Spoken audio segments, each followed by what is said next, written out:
Business is really relationships plus value over time. What media does is it compresses the time that it takes to formulate a relationship. Even though I'd never met you in the flesh, you came to a meeting last month and you said to me, I've been watching you. Which made you feel like you? Knew you. Oh, how interesting.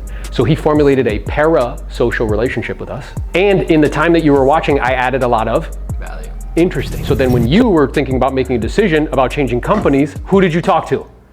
Novello. And when did you change? Yesterday. $12 million producer making that decision like this. Did I talk to you about features and amenities? Did I talk to you about how, fucking benefits? I'm telling you guys, this is it. It's the magic formula. And the reason why it's such a huge competitive advantage is because everybody else is doing it wrong. So we just had a client who is trying to get money out of their country of origin and they're not sure how to go about doing it.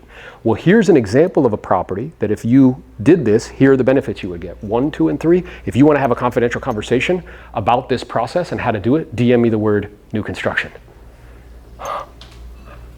Notice, once you figure out the formula, can I do it like this with anything? You can change it, yeah. To anything. Because it's just a formula. It's a format. It follows the same format every single time. Nothing should come out of my mouth that is not following this format. Potential customers must answer these 3 questions if we want them to engage with us. What do I offer? How will it make my life better? What do I need to do to buy it? And that's part of the CTA is the call to action. So people reach out to me all the time. They're like, yo, can I coach with you? Great. What we're going to do is we're going to hop on I'll ask a bunch of questions to find out if it's a match. And then I'll say to them, yeah, so the next step would be is we hop on a quick discovery call. If it makes sense to you, we'll send you the agreement. After that, we'll send you a Stripe link. We'll get started. Is that very clear, the steps that you go through to get it? Yes. Very clear. So when I would meet with a seller, so procedurally, here's how this works. I'm going to ask you a bunch of series of detailed questions to find out clearly and specifically what you're looking to accomplish and why. I'm going to send you some information in preparation for connecting for you to review. We'll get together. We'll review it. We'll figure out strategically how we need to position the property. If it all makes sense, you'll take care of the appropriate paperwork. You need to let people know clear. Anybody besides me have ever been online and it hasn't been clear how you buy something so you fucking leave? Mm-hmm. Yes, all the time. It's like not clear. They don't give me the clear steps. I'm even interested. It's like, there's no button, like what? Then you're like, fuck it, and I leave. I have to give people very clear ways. So would a caveman look at your media and immediately grunt, like I understand, like, When I see pictures of people posting working out, I'm like, you're prospecting for something else. The caveman would be like, I get it. I know exactly, no, it's part of my brain. Okay. The caveman would be like, I know exactly what that's for. Yes. That and maybe I'm prospecting for something else. Fine. But don't tell yourself a story about it. When a customer understands how they can live a wonderful story with you, your company will grow. When they understand how they can thrive under your guidance, everything you do will grow. Everything. Okay? So here, if we break down like the steps, the customer is the hero, not you. When we position the customer as the hero and us as the guide, we will position ourselves as a trusted resource to help overcome their challenges. Think about this. Who's the second weakest person in the whole story? Who's the first weakest? The villain. Voldemort doesn't even have a body. It's the weakest person in the whole story. Who's the second weakest person in the whole story?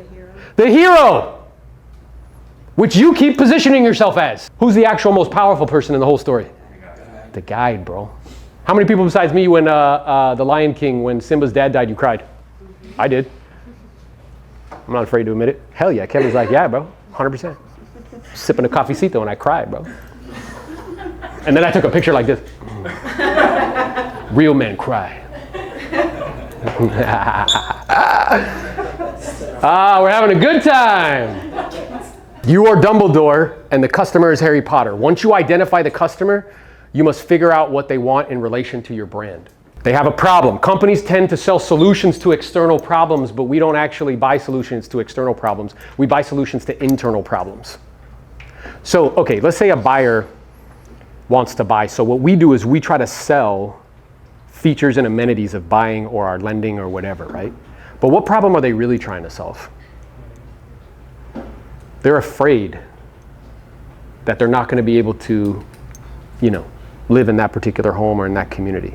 They're afraid that they'll have to rent forever. Let's say somebody comes, the guy who taught me this, he gave a wonderful example. He's an older guy, he's like 55, and he has like a 5-year-old, right? And he's trying to into fitness and wants like longevity because he has a young child. So he invited 2 people over his house to have a conversation. The first guy was a physical trainer, spent the whole time talking about his degrees. You know, I went to this university, I have a master's degree in exercise, sports physiology, you know what I mean? I really understand protein synthesis really well, right? Great, guy leaves. Second guy comes, he says, what do you do? He's like, well, I help guys just like you that are entrepreneurs and business owners that have young children with their fitness so they can hug their grandbabies. You know what he said? He's like, I gave that guy all my fucking money. Do you see? We try to sell features and benefits. We don't buy features and benefits. We buy solutions to internal problems, not external problems.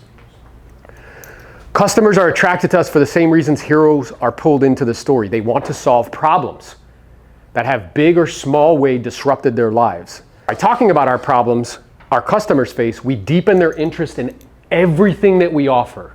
So how much of your media, instead of positioning you, is talking about problems that your clients or buyers and sellers face? I know the answer to that. None. That's interesting, isn't it? It lets us know what our reference point is. You know what our reference point is? Me. Notice the energy in the room? It's like, boo. Okay? By talking about problems. So what would be problems that we could talk about that buyers and sellers face today? Affordability. That's a good problem. Makes sense to talk about it. Interest rates, which is a version of affordability. What else? Marketing. Hey, what? Insurance is fucking bananas. It's like $1,000 a month just for insurance. What else? Inventory. What else? Taxes. What else? Still getting outbid? For a seller, giving up a 2%, 3% mortgage for a 6%. Condition of the home. Because people still think it's like 2 years ago when you could put dog shit on the market and it flies off the market, and that doesn't happen. These are all problems that consumers are facing. How much of your media is talking about them? Oh, that's right, nothing. It's just pictures of me working out. It's wild. It's silly. This shit's funny because you do it. That's why he's over here fucking Esteban's like, damn, bro. He's doing the shuffle because he does it, you know what I'm saying? But we're working our way out of it, are we not? Yes. 3 levels of problems that we're trying to solve. Internal or external, internal, and philosophical. Customers are much more motivated to solving internal problems. That's like we were talking about, right? Philosophical, like you mentioned, Nikki, is like good and evil. That's like a philosophical problem.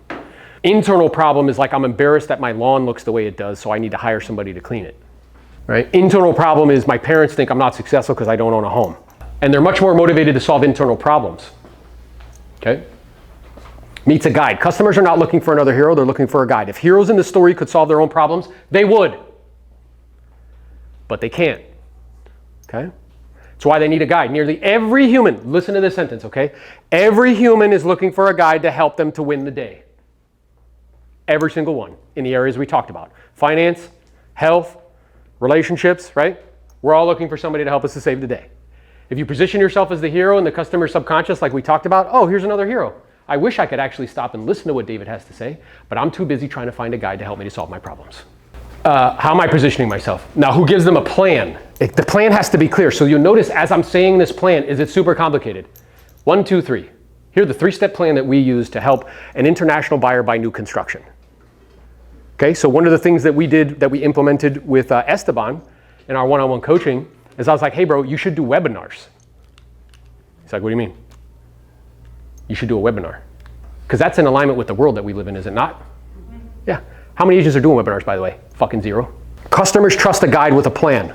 Again, if I'm posting about myself all the time, look, Kevin's like, hey, he's in his office, Kevin's like, bro, that shit really work? Yes, it did. But if somebody's telling you just get on the phone, get on the phone, get on the phone, get on the phone, guess what? I'm gonna become myopic and I won't see another opportunity. The clear path we lay out takes away any confusion about the customer doing business with us. People are looking for a philosophy they can embody and steps that they can take to solve their problems. And we call them to action. Customers don't take action unless we challenge them to take action. Okay, I know that some of us have an issue with asking people to do things. Do you know what we ask people who ask people to do things? You know what they're called? Rich. That's what they're called. And what it says here, when we don't call them to action, they just watch. That's all they do.